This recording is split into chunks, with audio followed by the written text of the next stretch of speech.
Fes gymagaif is misha Joy Dunlop agus faltirif chan a chiad vlog y fod ac amser. Mae'r hafis ag moren ha misha im o fiol gwachgig lys a hwddyrwyd ceiltir is fod.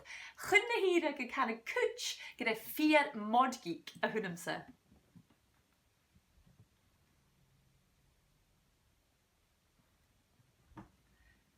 Chan yw mi bwylach gynsioch cwrs o'n y hwyl ag sy'n gyda. Cyw, as y fideo sio, ha mi ddol i chialting ei, cymryd yn ni misio cynsioch gyn bwyd mi gisiol sy'n y fod, ag as un misio ni yn drasta, ha fata cwsro am has dhèanamh.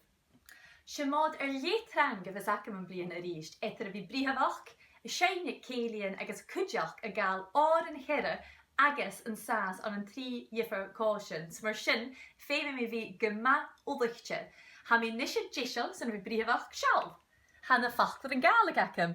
Hyn ga 3 ceir coig si a siach goch neu jichiw. Fe mi fi gerst yn isio.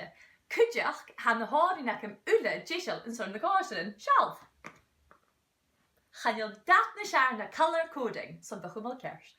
Fi cwtsi graag fel chefig maar son do rw a fachag smarsyn.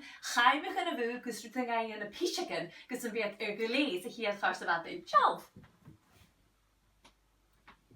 Ha gleora cymanisio son y holtos a sŵl ti gyd mi gan y sobranos. Gers ma ha, sŵl i mi gyda gleor a hysyn son y hyd fideo acym, ach mi sies gyda chors yr eif, nach schoolship na mian yn social ta e. #vlog y fod. Ha mi ddysio dol gael ma hochgar le cwp yma te agos stoch ac yn fe mi coed i'r o'r yn yw'r cwdiach. Flan ti fa?